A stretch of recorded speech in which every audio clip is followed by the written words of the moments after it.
হোটেলে সকাল সকাল স্নান সেরে নিয়ে আমরা সবাই রেডি হয়ে গেছি। আর আমি তখন বলছিলাম এই দেখো আমরা ম্যাচিং ম্যাচিং ড্রেস পরেছি, আর বাকি সবাইও রেডি। আর আমরা এখন কোথায় যাব সেটা তোমাদেরকে আস্তে আস্তে বলছি। আর আরেকটা রুমে গিয়ে দেখছি ও বাবা তখনও পুচকুগুলো রেডি হচ্ছে।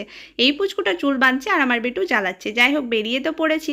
আর এখন পুচকুগুলো একটু ফটো সেশন করে নিচ্ছে, তারপর সবাই মিলে সাজুগুজু করে এখন আমরা হেলতে দুলতে যাব। কোথায় আবার তারাপীঠ বেড়াতে এসেছি আর মায়ের মন্দিরে পুজো দেবো না। দেখো সবাই একে একে ফুটেজ নিয়েছি কিন্তু, আর আমার ফুটেজও জোর করে তোলা করেছি। তারপর একটা চায়ের দোকানে দাঁড়িয়ে সবাই মিলে এখন চা খেয়ে নেবো। আর এখানে এসে প্রায় 15 থেকে 20 দিন পর আমি এক কাপ চা খাচ্ছি, কারণ আমি এখন ডায়েটে আছি। চাটা প্রায় ছেড়ে দিয়েছি। আর এদিকে পুচকুগুলো লুচি ঘুগনি খেয়ে নিয়েছে। তারপর যেখান থেকে পুজো দেবো সেখানে পৌঁছে গিয়ে একটা মালা কিনে নিলাম। এইটার দাম নিয়েছে 20 টাকা। যাই হোক একটা পদ্ম ফুলও নিয়েছিলাম।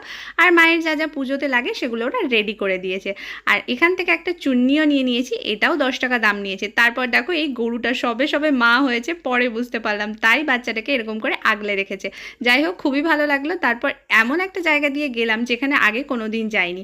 এই রাস্তা দিয়ে আমরা কোনোদিনই যাইনি। আমাদের পান্ডাটা আমাদেরকে এই দিকেই নিয়ে এসছে। আর তারপর যে লাইনটার ভেতরে ঢুকলাম সেখানে তো পুরো জেলখানার মতন ভিড়। এরা নাকি 5টা 6টা থেকে লাইন দিয়ে এখানে দাঁড়িয়ে আছে। আর তখন বাজে প্রায় 10:30টার ওপর। মানে ভাবতে পারছো কতটা ধৈর্য ধরে এরা এখানে পুজো দিচ্ছে। আমাদের তো পুজো দেওয়া হয়ে গেছে। মোটামুটি 40 মিনিট লাইনে দাঁড়িয়ে থাকার পর আমরা প্রসাদ নিয়ে চলে গেলাম হোটেলে। আমাদের এবার হোটেল ছেড়ে দেওয়ার পালা, তাই সব বিলিং করে আমরা এবার উঠে পড়লাম একটা টোটোতে। আর মোটামুটি 20-25 মিনিট ট্রাভেল করে আমরা পৌঁছে গেলাম রামপুরহাট। তারপর ঢুকে পড়লাম এই পান্থশালা রেস্টুরেন্টে। তোমরা কে কে এখানে খেয়েছো অবশ্যই কমেন্ট করো। আর বর দেখো আমার ফুটেজ দিতেই ব্যস্ত, একদম ধমকে দিয়েছি যাতে ভালো করে আবার ফুটেজগুলো নাই। আর এই দেখো থালি, এই থালিটার দাম নিয়েছে 80 টাকা। আর তার সাথে বাচ্চারা নিয়েছিল চিকেন, আমি মাছ, ডিম। আমি ডিম খেতে খুবই ভালোবাসি, তবে এই রেস্টুরেন্টে খাবারের দাম আমার একটু বেশি লেগেছে। তারপর আবার কি আইসক্রিম খেতে খেতে মৌরি চিবোতে চিবোতে উঠে পড়লাম টোটোতে। আমাদের তো এবার বাড়ি ফেরার পালা। আর পৌঁছে গেলাম স্টেশনে। আর ট্রেনে উঠে সত্যি মনটা ভীষণই খারাপ লাগছিল, কারণ একদিনের ট্যুরে আমরা 13 জন মিলে ভীষণই আনন্দ করে কাটিয়েছি। যাই হোক আবার কোনো মিনি ব্লগ নিয়ে চলে আসবো। তোমাদের আমার ভিডিওগুলো ভালো লাগলে চ্যানেলটা সাবস্ক্রাইব করো।